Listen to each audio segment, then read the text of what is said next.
Hello, everybody, and welcome to episode 37 of Bank to the Future Live. I am coming live from South Korea in Seoul, and it is Halloween for you, or maybe in your time zone. But for me, it's actually moved into the 1st of November, and I have just got off the plane, so we're slightly late today. But I wanted to make sure that the show still goes. So on this episode of Bank to the Future Live, we're going to do a very special Halloween special. So it's 31st of October. Hopefully everyone celebrates in that country. If not, it's a Halloween today. And for Halloween, we're going to actually cover from the archives 10, if we've got time, of the scariest moments in crypto. I prepared some content on 10 of those scary moments. And we got Famida moderating as usual. So Famida will let us know if we have any questions or let me know if we have any technical glitches.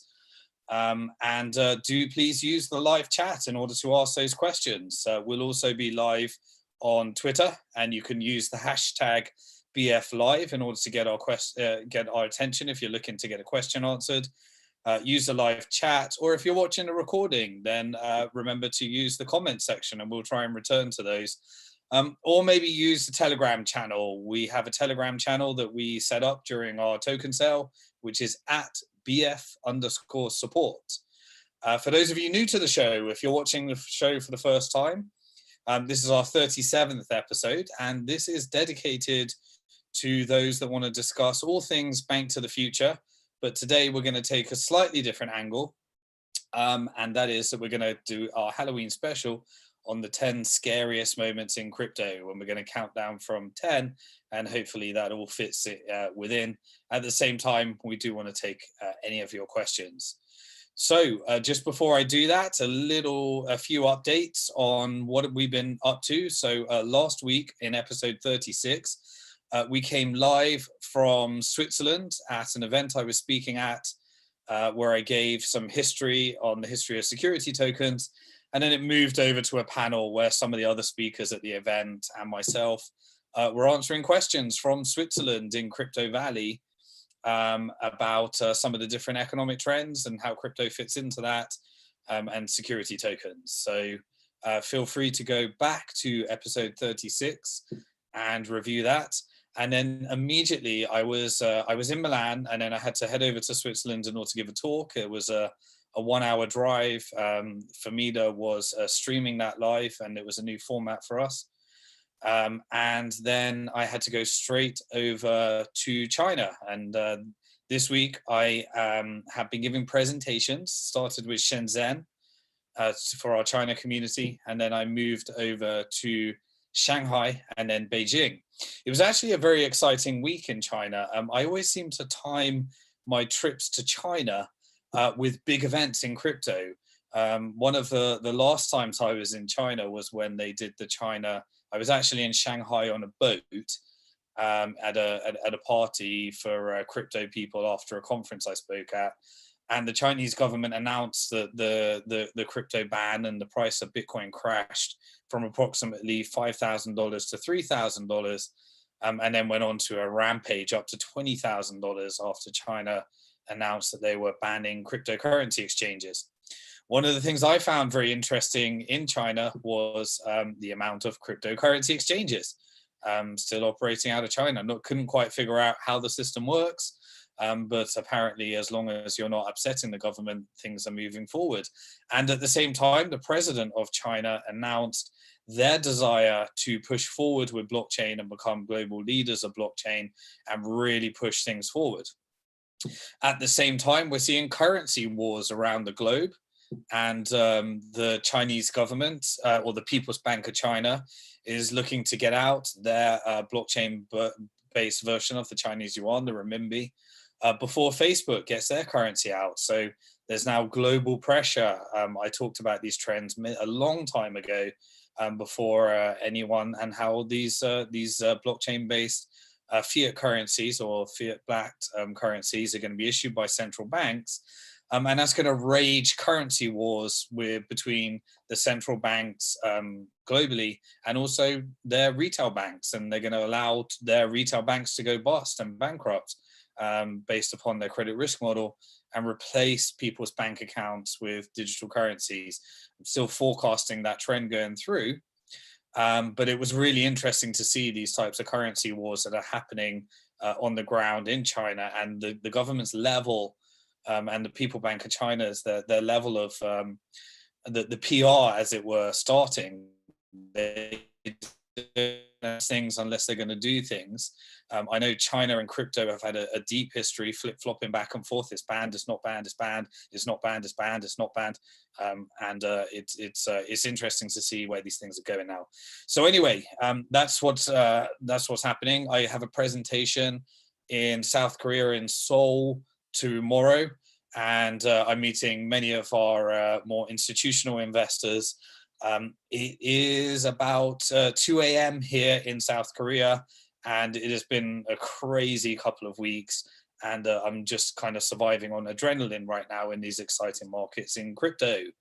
However, let's go through the 10 scariest moments in crypto. So starting from the top, and also if we have time, I'll also obviously be going through some portfolio news. There was some really great announcements from companies like Bitso, who have pulled together an incredible funding round, and some other of our portfolio companies. If we've got time, I'll cover those.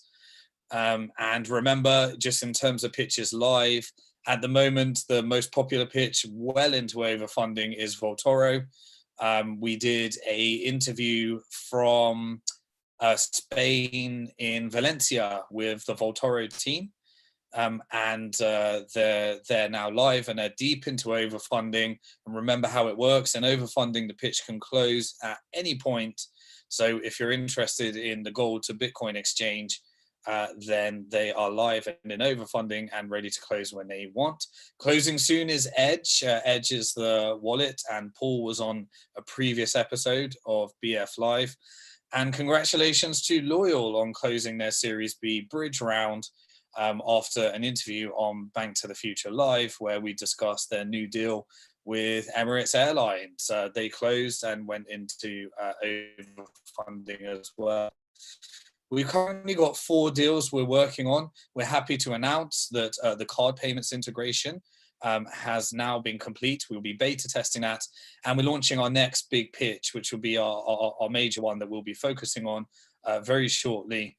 And that will be integrated with a new broker-dealer partnership, and also our new card payments and escrow services. So thank you for your patience while we get those ready.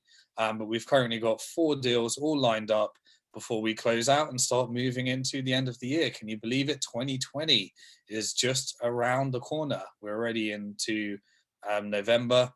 As always, our secondary market, we've currently got blockchain.com, we've got BitPay, we've got the Kraken SPV, we've got the Circle SPV, who recently spun out Poloniex, the crypto exchange, as the regulatory situation in US becomes more uncertain. And the deepest liquidity one, which is Bitfinex, and also Ripple Labs on the secondary market. So without further ado, let's get into the 10 scariest moments in crypto. I remember very clearly, around about the very first Bitcoin conference that I ever spoke at in 2011, I experienced a 90% crash from our Bitcoins. It was somewhere around $30 to $32, and they crashed 90% to $3. I actually told a bit more about this story, Charlie Schwem, on his Untold Stories podcast. If you head over to my Twitter, you'll see that recently, where I retweeted that and told some stories that I've never told before, given that it's Charlie Schwem's Untold Stories about those early days. So that 90% crash was really at a time when Bitcoin was so uncertain whether it would succeed. We were getting massive volatility, and the price just pumped up to $32. And shortly around that conference, it crashed down to $3, and was just a real Scary moment for the future of crypto. It had nowhere near the amount of market cap and attention that it has today. It had nowhere near as much mining power and hash power as it does today. And these were very scary moments in the history of Bitcoin. But I remember that was my very first. Now, many of you might have just experienced your first major crash from $20,000 down to $3,000, approximately 70%. And I know many of you new to crypto might find that a very scary thing. But I do remember what it was like when I experienced my first crash. And I've experienced quite a few more since. And so just have it be known that there are only 21 million of these things. 18 million approximately 18 million have already been mined. I'm sure that about 6 million are lost or out of circulation. It really helps you build those strong hands and understand the value proposition of Bitcoin when you see these rebounds that come from these deep volatility as we continue this experiment with creating the world's best shot we've ever seen at achieving sound money. Hopefully you got through that and you're still fighting through, and you didn't get caught up in the fear and FUD and listening to people like Nouriel Roubini telling you that there's nothing to this. Hopefully you didn't buy that at 20,000 and sell it at 3. There's some of you that's done that. But hopefully you learn from that and continue and you don't let that put you off. But we survived the 90% crash from $30 to $3, and it made us all stronger. So that's the very first scary moment in crypto that I remember. Shortly after that, the scariest of the scariest was the Mt. Gox scenario. So Mt. Gox was one of the very first exchanges in crypto. It was based in Japan. It was actually sold from the founder or the person that created the Ripple XRP currency, Jeb McCaleb. He created an exchange and he sold it to a gentleman called Mark Capellas. And I really I really recommend, if you ever get a chance, to check out recent interviews with Peter McCormack from the What Bitcoin Did podcast, where he got exclusive interviews. He did a whole series on Mt. Gox, and he did an outstanding job. I really respect Peter McCormack as a crypto journalist. And he did a really great job of interviewing all the key players around the time about what happened to Mt. Gox. And it was Mark Capellas was got him. So, some say that he had bad intent. Others say that he was just incompetent. You make your own decision. And Mark Capellas actually comes out because of the legal case and the Mt. Gox saga. After it lost approximately 800,000 Bitcoin, almost 1 million Bitcoin, that are still in the hands of arbiters today, and people are trying to get their Bitcoins back because they follow traditional liquidation proceedings, as opposed to some other options that were used later that I'll cover in other scary moments.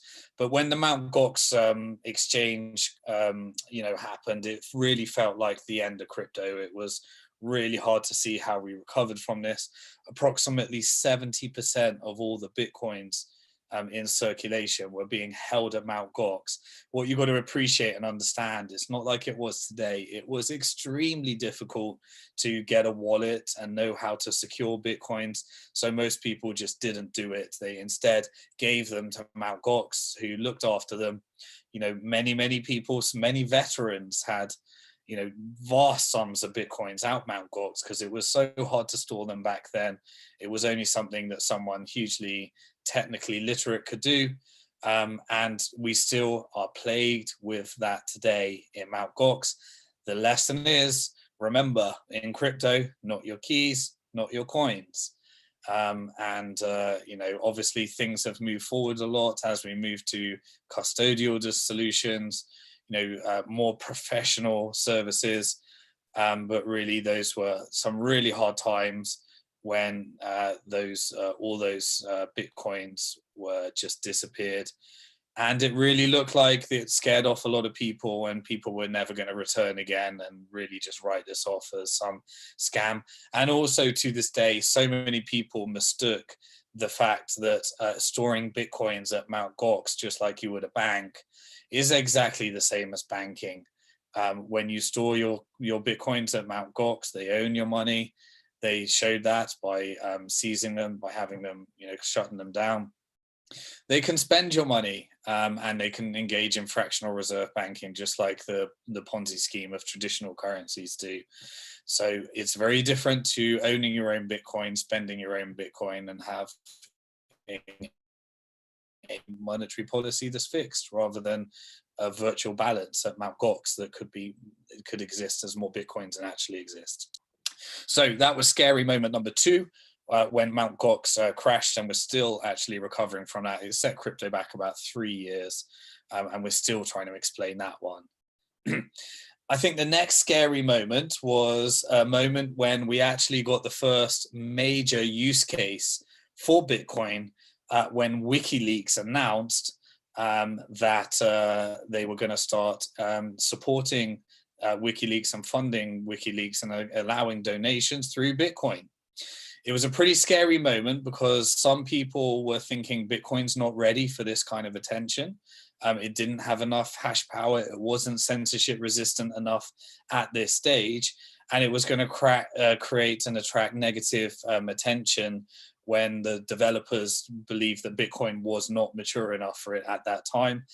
And it did. And it really proved that there is a use case for censorship resistant currencies. For those of you that read my book, Bank to the Future, I went through the WikiLeaks story in depth, when they were blockaded from Bank of America, PayPal shut them down, Visa shut them down, MasterCard shut down payments.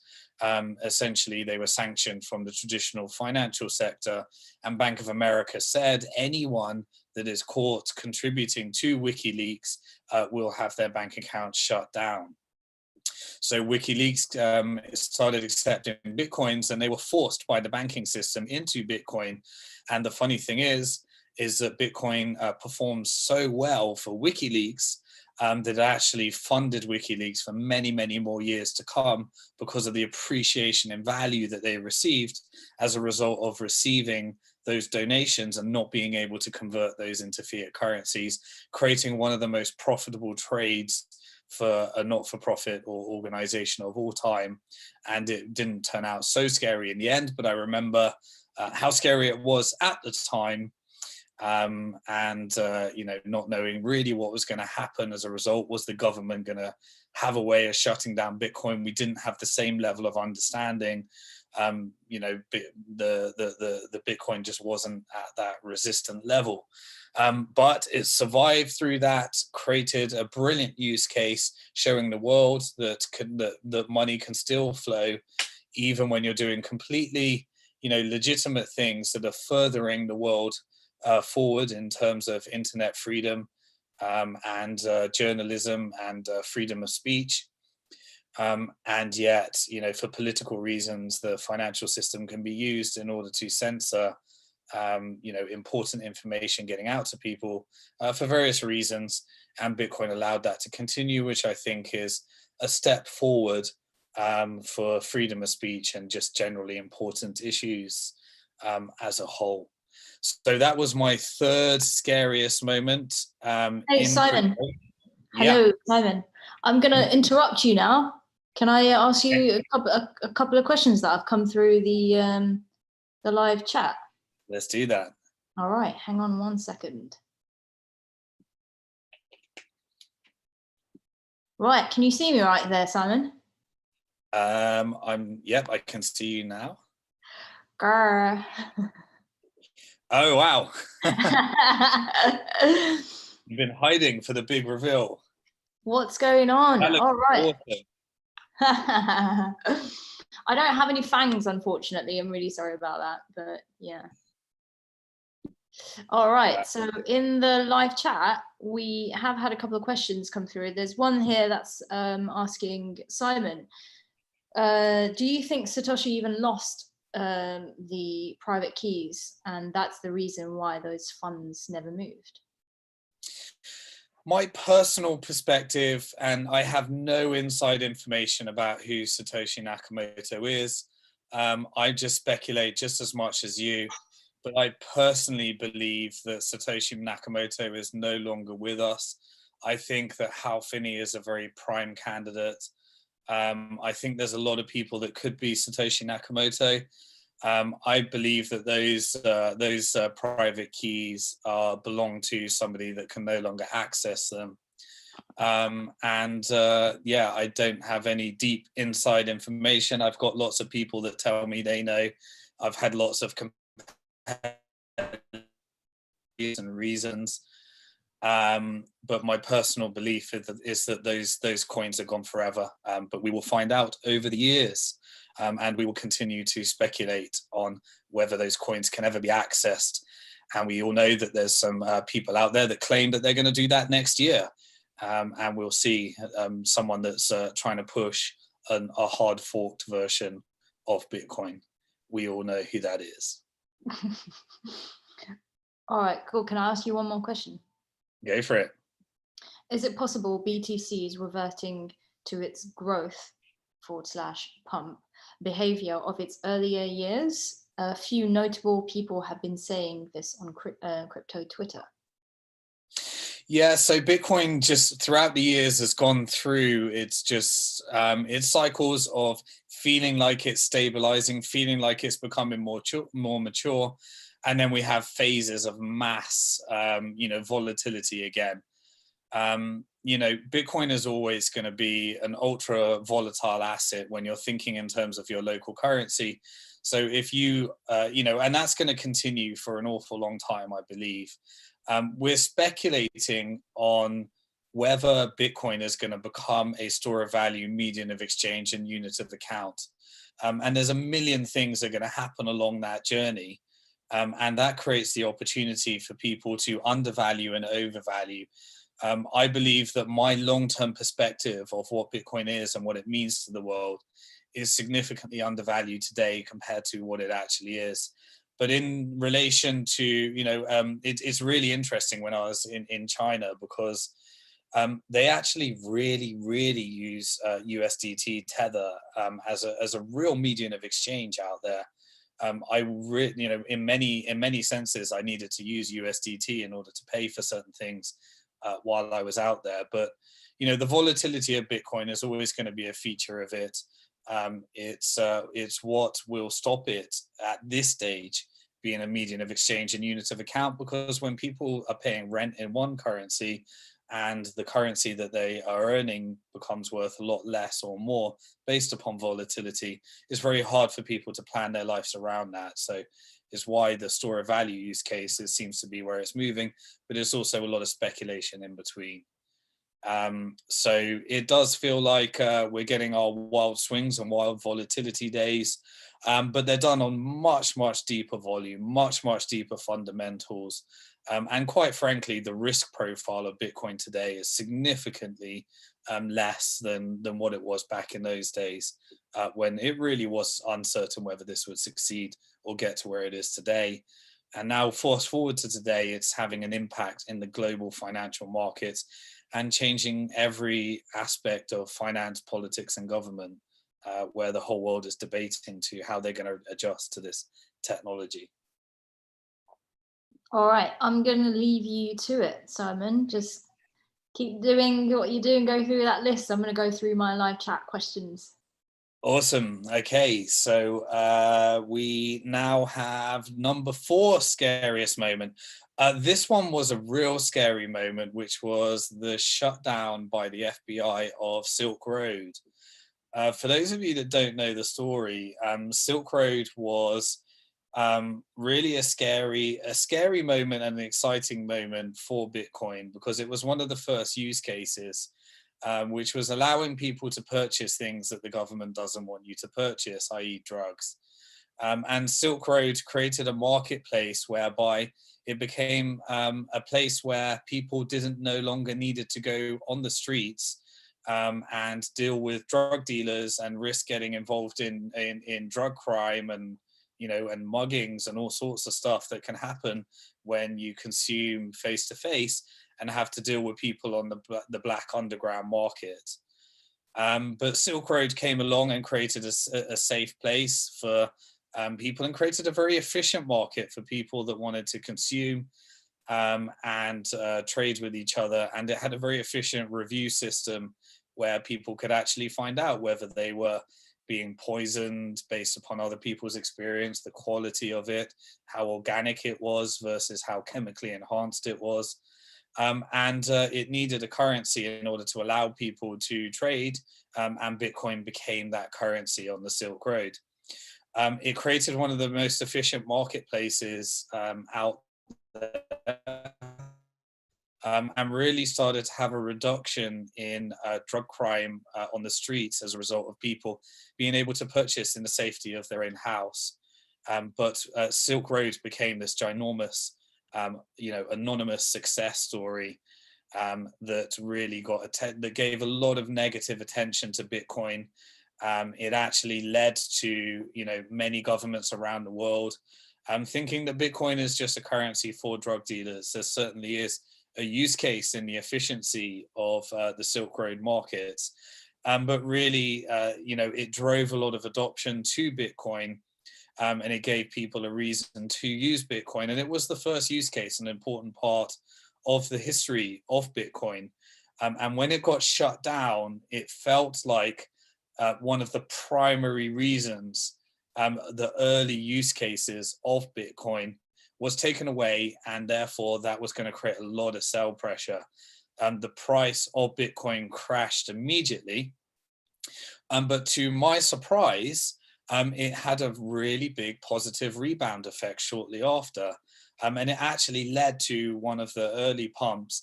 And I'm not sure if I'm getting my crypto history timing right, but I believe that this was round about the time that Cyprus started to bail in people's money from their banks, and they started to confiscate money, and people started to learn the importance not just of censorship resistance, the ability to own your own money, like people experienced when using WikiLeaks, but also the ability to spend your own money and not have it taken like it did with the Cyprus people. When the financial system and the banks in Cyprus started experiencing challenges, they just used people's deposits in order to recapitalize the bank and just stole people's money. They're legally entitled to do that.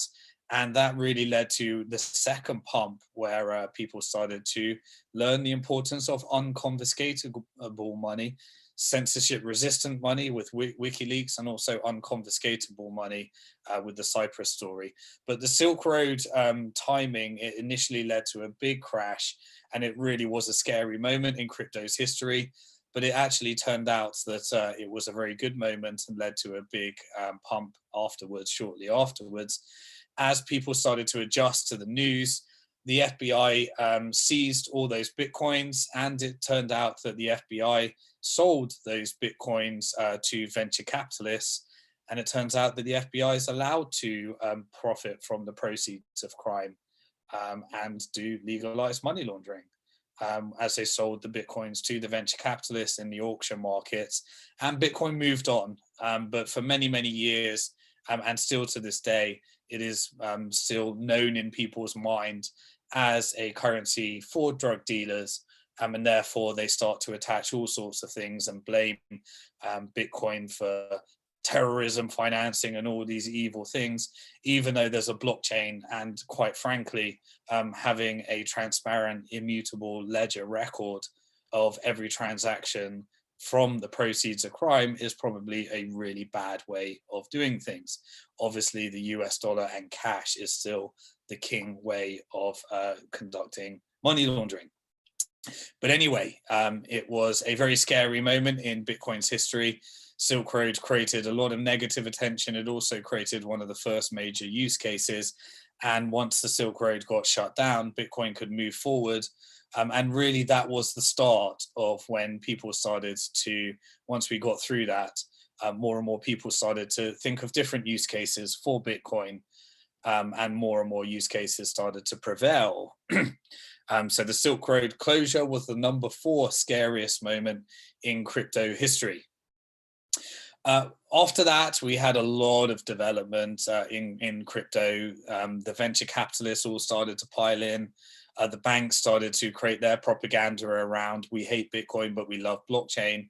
And then none of them created anything useful on blockchain, and we're still to that day today. But it was all anti-Bitcoin, and now everyone's more Bitcoin is the reputable thing. The rhetoric has changed very much. Number 5 scariest moment in crypto history was the next major exchange hack, which was the Bitfinex hack. I've missed the Bitcoinica story where there was an exit scam, and Bitcoinica was one of the major exchanges, and essentially they just exit scammed. There's lots of crypto history, you can go through the archives. But the Bitfinex hack was a really scary one. 119,000 Bitcoins were stolen from Bitfinex as a result of an integration between Bitfinex and BitGo. So BitGo is the solution that many people use as a multi-signature wallet. And Bitfinex wanted to actually implement a transparency index whereby rather than holding all of the coins in one centralized wallet like a bank, they wanted to have individual wallets for every single customer and automate deposits and withdrawals for every single customer, where they could provably show that they had all the Bitcoins for each customer, and you could check on the blockchain that Bitfinex had the money that belonged to you, rather than creating the Mt. Gox scenario. The only problem was the BitGo integration with Bitfinex created a new vulnerability that a hacker took advantage of through the API key, and led to the hacker getting away with stealing 119,000 Bitcoins valued at approximately $72 million at the time. It was a very scary moment because we'd all been through the Mt. Gox scenario, we'd been through the Bitcoinica exit scam, and Bitfinex hack was it looked like it was going to be another Mt. Gox scenario. Fortunately, the team came up with an outstanding recovery story. If you'd like to see that, check out the Bank to the Future archives. If you type in Bank to the Future Bitfinex case study, it was one of my favorite stories, the recovery. We met with the Bitfinex team and we put together a structure with them whereby tokens were launched and they could convert them to equity. And it became the second most profitable investment on the Bank to the Future platform, and had a real happy ending for those that actually were victims of the hack. It's really interesting today that you can still follow the wallet address. Those coins are still there in the hacked wallet address, but some of them have been recovered and some of them have been moved. And when they were moved, it led to the arrest of certain people. And we're still going to see what happens to those recovered tokens. Bitfinex actually became their first real resilient recovery from what looked like a very, very scary moment in both Bitfinex and crypto history. So that's number 5, the Bitfinex hack. We're halfway through. How are we doing for time? So I think the number 6 scariest moment in crypto was the DAO, the infamous DAO. We'd been through the Ethereum ICO. Vitalik was trying to create the ability to create tokens on Bitcoin. That later led to projects like what is now known as Omni. It was originally known as Mastercoin. The very first ICOs came along. And all of a sudden, many of the Bank to the Future portfolio companies started to engage in new token models. And this new thing called tokens came along. And the Ethereum co-founders all got together and thought about how to disrupt the financial markets and venture capital altogether, and essentially created a totally illegal security called the DAO.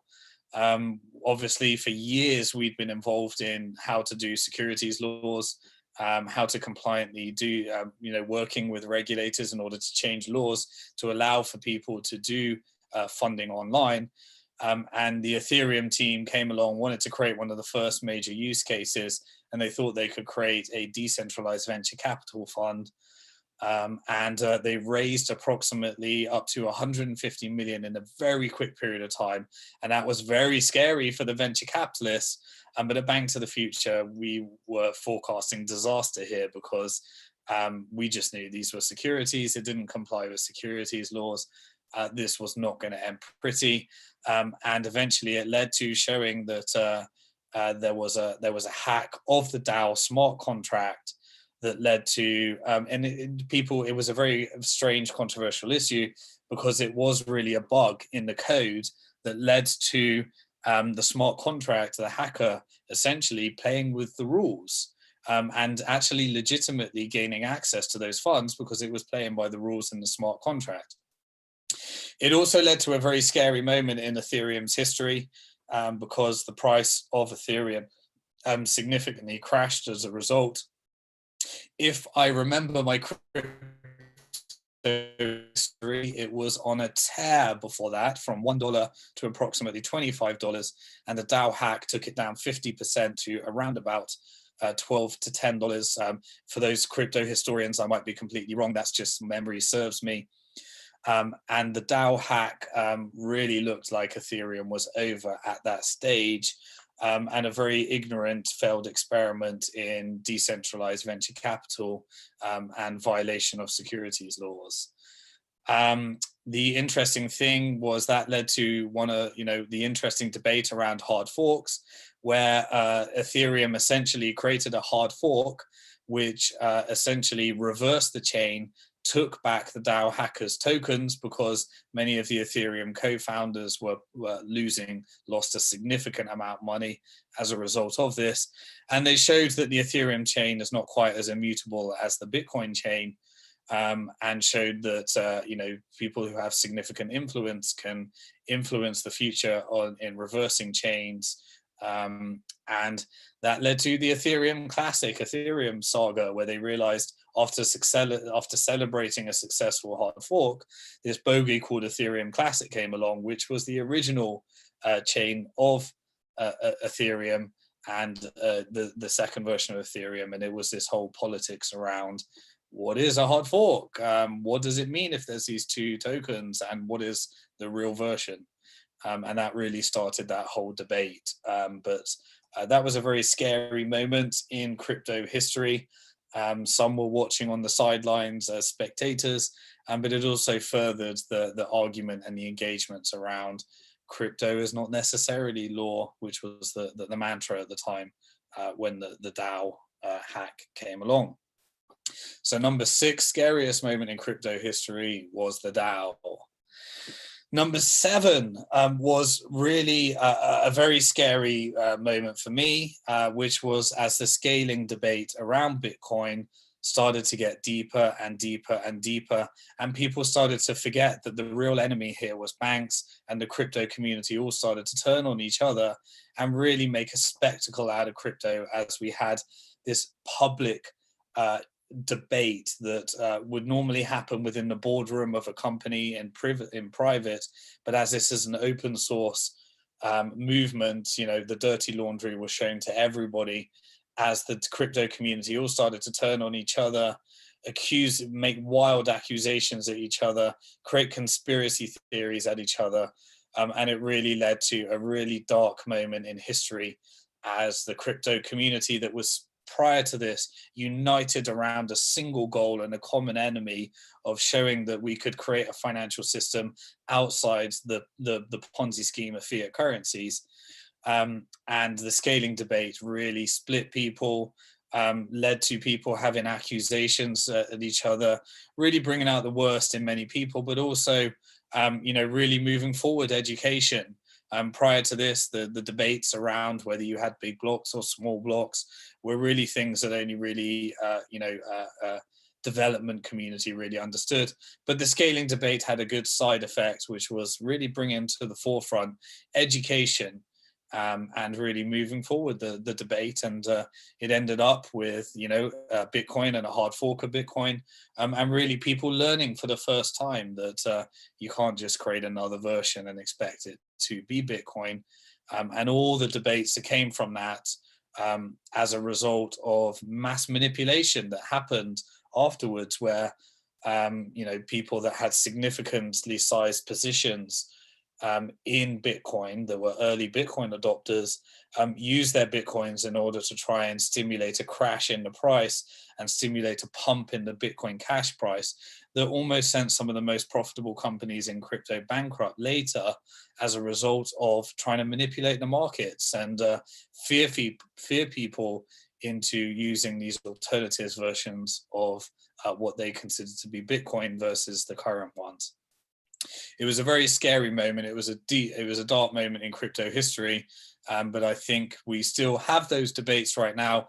But the communities have moved on, and people have started to see. And I do hope, to this day, that egos don't get the better of the development community and the decision makers. And if it turned out that Bitcoin needs bigger blocks, or whether it turns out that Lightning isn't the best scaling solution, then we could reach consensus as a community and really look at the important scaling solutions for Bitcoin, but recognizing that there is only one Bitcoin that we have, and it's the most important thing that we've seen, and it's not easily replicatable, even though we can have these other experiments with how to scale Bitcoin that I hope that Bitcoin can learn from, and the ego doesn't get the best of the community, and we can really reach consensus on these things as we need to moving forward. So scary moment number 7 in crypto history was definitely the scaling debate.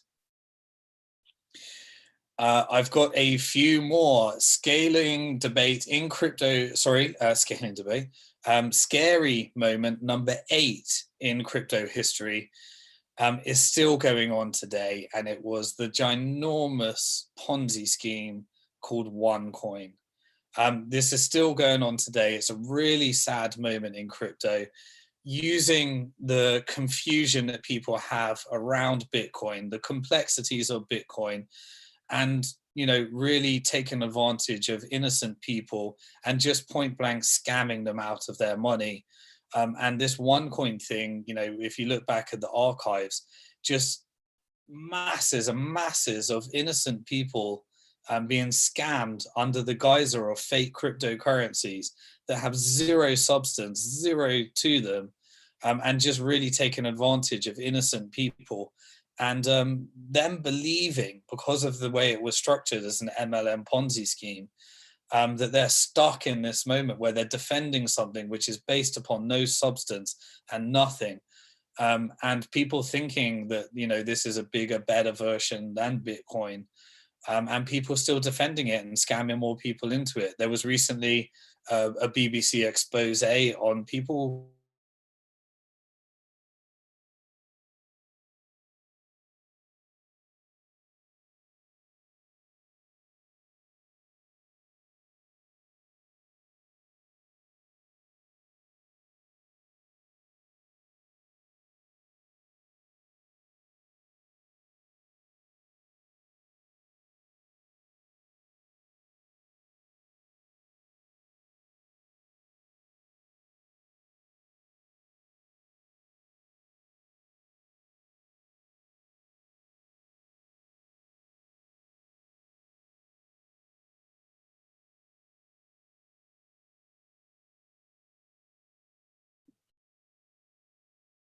Hello, everyone. It looks like Simon may have just disappeared. Maybe the internet dropped, or maybe his power died on his laptop. I'm just waiting for people to let me know in the chat. If you can let me know, has it stopped for you? What's going on? Because it's just stopped for me. Yeah, frozen. Cool. Thank you. Yeah, cool. Can you see? You can't see Simon then. It's just me, isn't it?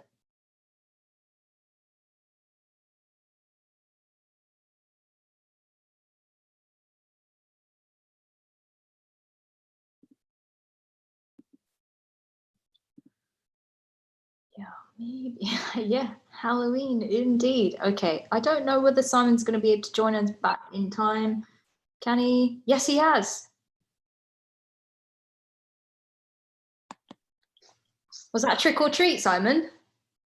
Yeah, my internet's a bit shaky in the hotel at the moment. I've just switched to my 4G. Hopefully, that's giving a better connection. How does it sound? Perfect. Thank you so much for coming back. Okay. Did you hold up the fort? Well, I was just saying, looks like it's just my face here. So glad to see your face back here. Everyone else is happy. Good. Let's carry on. Okay, all right. So where was I? I was on the OneCoin scam. This is a real dark, and it's not even a cryptocurrency, but it was being, the OneCoin was being sold to so many innocent people, and it still is to this day. It was in the end, billions of dollars had just been stolen from people. I was telling the story about how we were on our way to a wedding, and the co-founder of Bank to the Future, Bliss Dixon, was having a makeup artist tell her about how excited they were that they've invested in this OneCoin thing. And they were deliberately targeting people that just knew nothing about crypto, didn't know any better, and just blinding them and just straight out scamming them. I hope these people get their karma. Some people have gone to prison, some people are getting away with it. But it's a really dark moment when we were like explaining to people, you have been scammed. You need to try and get the money out, and them saying, not believing it, in denial at first.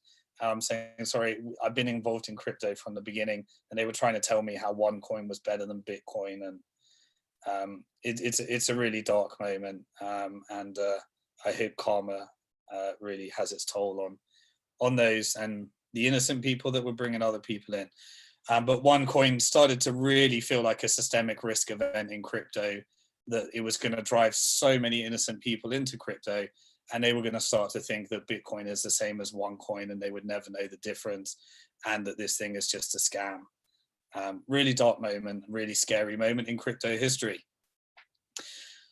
Number 9 was the moment that I talked about at the beginning of this broadcast, which was the China ban.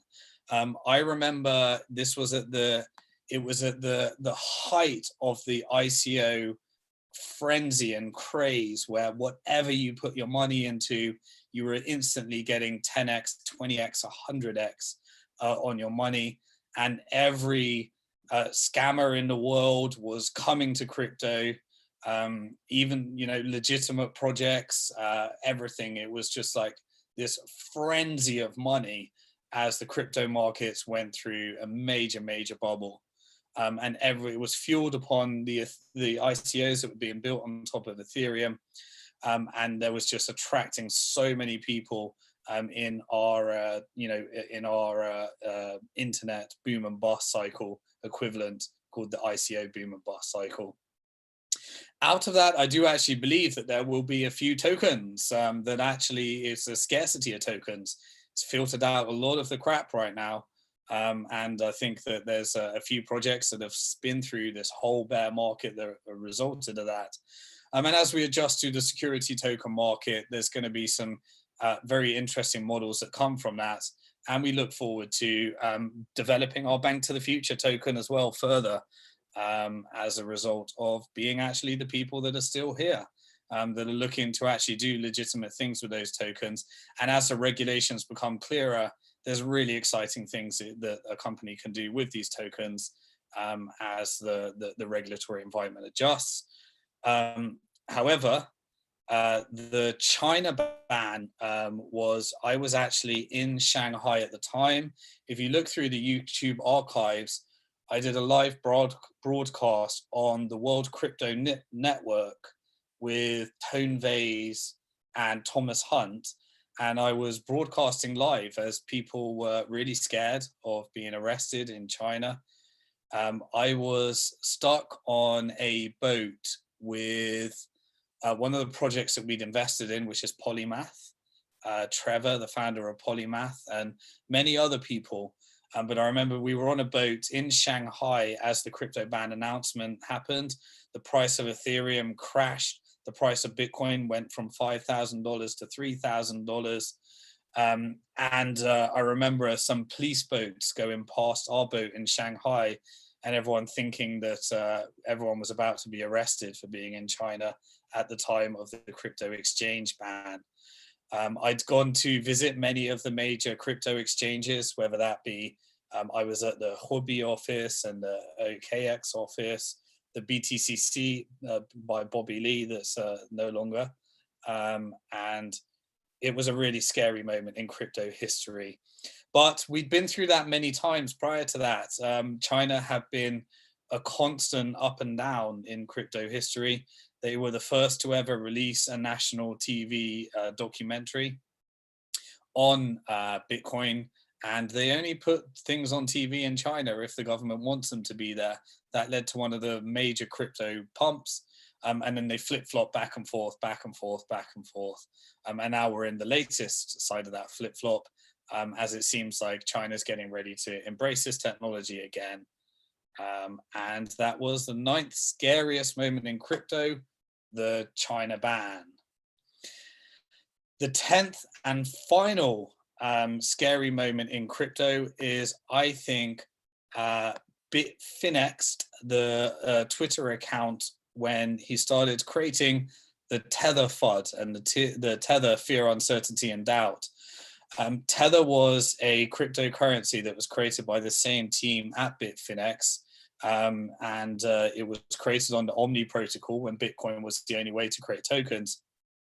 And it was designed as a way to get over a banking problem, that sending money, fiat money from one exchange to another was a major problem. And the Tether team were pitching all the different cryptocurrency exchanges, trying to get them to use it. No one was interested in using Tether. It had extremely low volume and just was not something that that people use. In roundabout 2016, there was only a couple of crypto to crypto exchanges prior to that. There was some early ones that exit scams like Cryptsy and MCX Now, and some really dodgy ones. There was many of them. But then Bittrex and Poloniex came along, and they really were the only crypto to crypto exchange back then. There was, not much volume in anything outside Bitcoin, and you had to have banking partnerships to make an exchange work.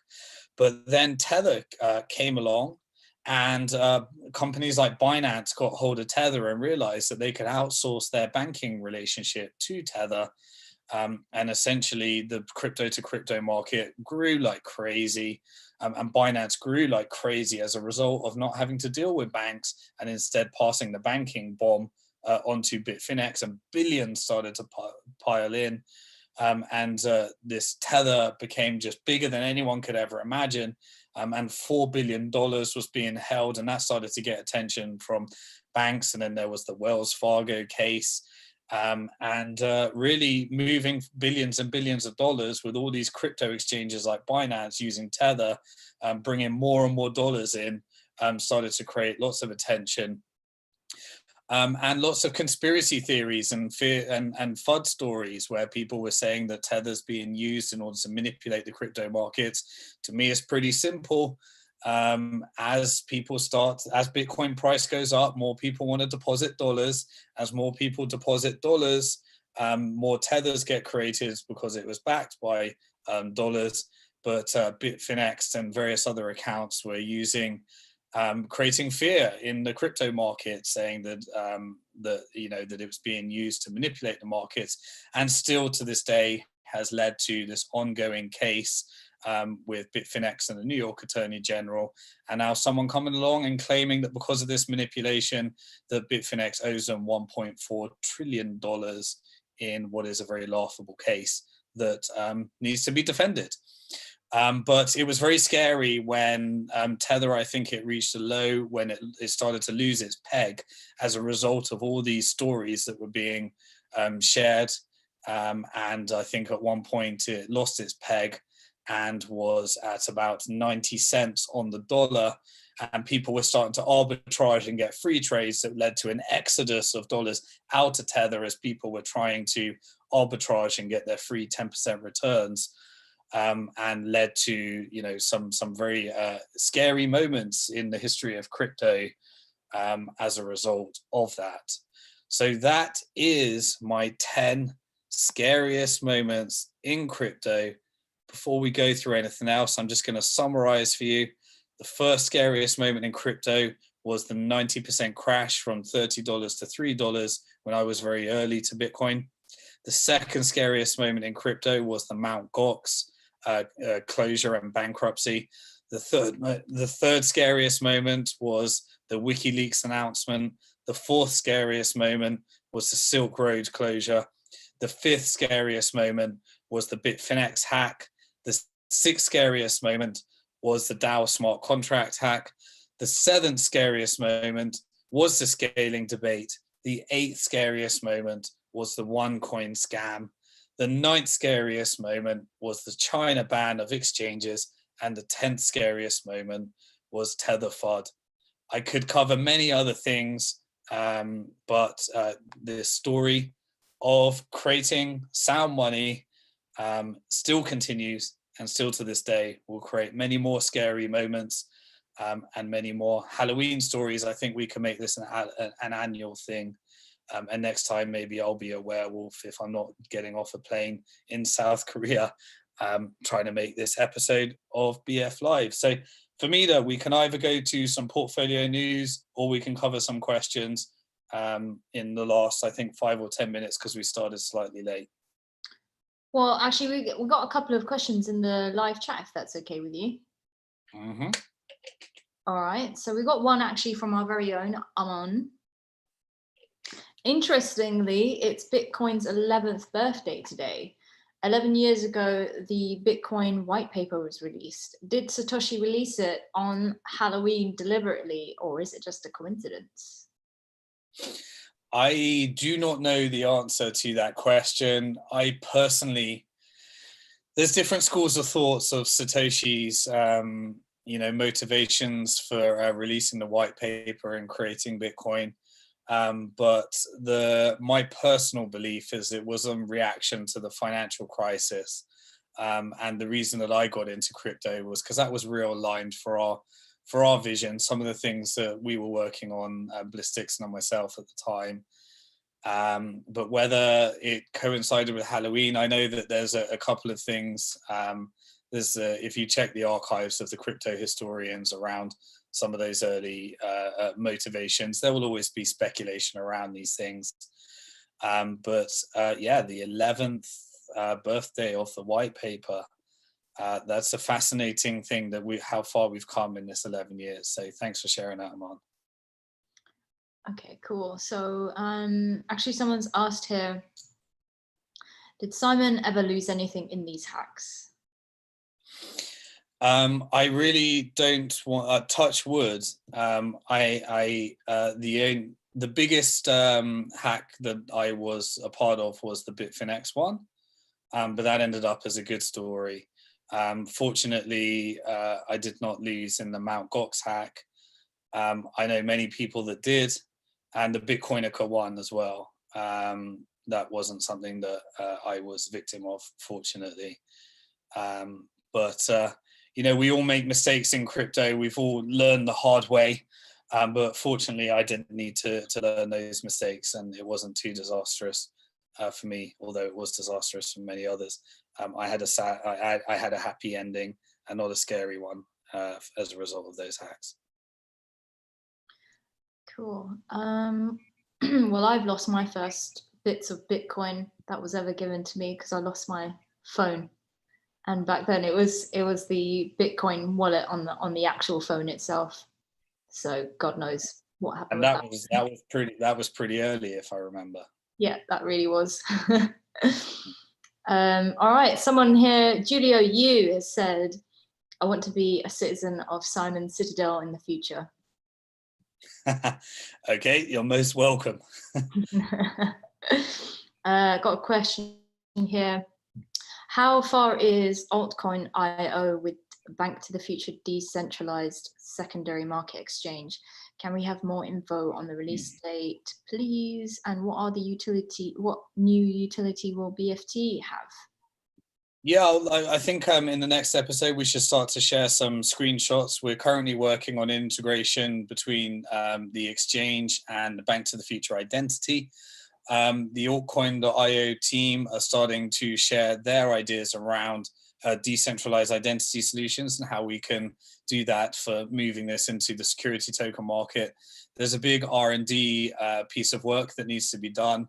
The developers are actually starting to engage the decentralized identity movements, and we'll start to share some screenshots. We've already got some Bank to the Future token trading pairs up with DAI and Tether and Ethereum. And we've gone through the rebrand. We'll start to actually publish the rebrand. But major thing that we're working on at the moment is the integration with our Bank to the Future identity solution as a test case, because we're really excited about this, about being able to create a solution for cryptocurrency exchanges that want to get into the security token ecosystem. That, I think, is going to be a major development for Bank to the Future as we start to adjust from more centralized solutions to more decentralized solutions. But this industry is still a long way to go with security tokens. I'm predicting a few trends. So obviously one of our first major trends was investments that worked out well was Bitcoin itself and then Ethereum. But the first big winner in the equity space was obviously cryptocurrency exchanges. Things that we're looking at the moment are both centralized and decentralized finance. The buzzword at the moment is DeFi, decentralized finance, but also centralized lending as a result of crypto collateral. I think that's the next big growth area in crypto. And then finally, security token ecosystem. We're looking to bring more and more deals around those. We think that the collateralized lending and decentralized finance is going to be in a growth phase and is only going to grow from here. Securities token has still got a lot to go, and I've been meeting many people out in the ecosystem as a result of these trips. And really a lot of our portfolio companies are coming to us and asking about how they can adjust to the security token ecosystem. But there's a lot to build, there's a lot to do. And the altcoin.io acquisition was our first step into moving into that space. And there's still a lot more work, but we published the updated roadmap. I think we've been distracted with a few things, but one of the things we need to do is make sure we publish that blog with the Trello board where we had the live roadmap where people can give feedback. I think it's actually there, but it was pending sign off. Let's return to that. So we need to get that published for you, because we've got a live roadmap and that goes through exactly the time frame on that. We got really distracted, unfortunately, with having to change our card payment processor, an automated part of our deposits and withdrawals, change our escrow provider, change our banking partner. That cost us about 6 months of our roadmap because we really wanted to do the portfolio section. And having to change all those was just such a disruptive part of our roadmap. But thankfully, we're on the other side of that. And in order to do the automated deposits and withdrawals, we had to really integrate with a lot of compliance partners that allows us to speed up the process. But we're happy to say that we're at the other side of that. I think next we're looking at more solutions to the Bank to the Future identity portfolio section, and then we'll start giving more updates on the exchange and the other products. I reckon that's us on the hour right now. Is it? You want to answer one more question? Sure. Let's make that the last one. I actually want to know the answer to this one. Is Simon a Bitcoin guy or a Bitcash guy? So as somebody that's an investor in many parts of the ecosystem, I try not to get involved in crypto politics. All I can say to you is that Bitcoin is the world's best shot we will ever have at achieving sound money.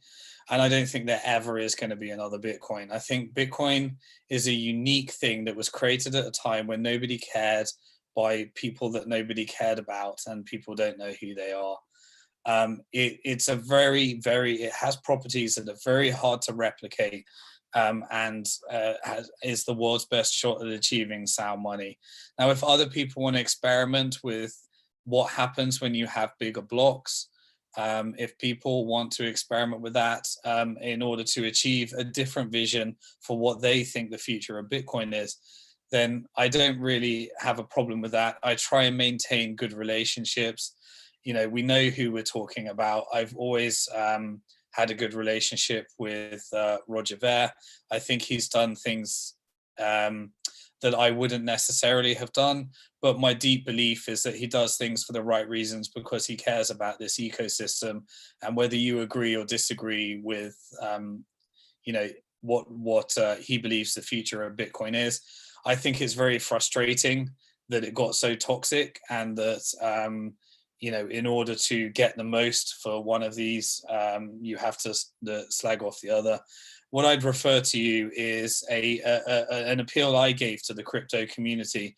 I created a video at one of the Anarchapulco events, which was an interview on a radio show. I forget the name of the radio show. The guys that are based in Austin, Texas. And it was appeal to the crypto community to remember who our true enemy is. That it's the banks that are our true enemy.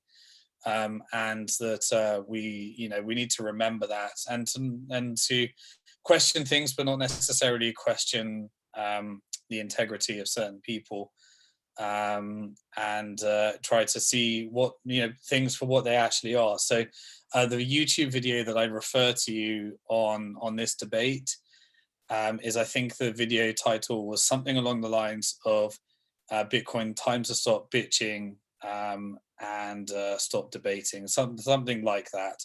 You'll find it. You'll just see it was on a radio show at the last Anarchapulco. And I tried to articulate my thoughts on this subject as much as I could. But I'm a Bitcoin guy. I just think Bitcoin is not something that's easy replicatable. It's the world's best shot we've ever received, and I truly live in gratitude to Bitcoin. I think it's something that needs to be respected. I think it's something that everyone does need to remember where we came from, and I have so much respect and gratitude for what Bitcoin's going to give to the world, and there is only one of those. So that's my answer on that. That's the final question. A great place to stop. And that's going to do it for episode 37 of Bank to the Future, live on the 10 scariest moments in crypto, other than Famida dressing as a werewolf on the 31st of October 2019. So look forward to seeing you all next week. Thank you very much. I really enjoyed that. I am going to crash burn. I haven't actually eaten today, so I'm going to get some room service and go to sleep. Thank you very much. Over and out. Bye-bye.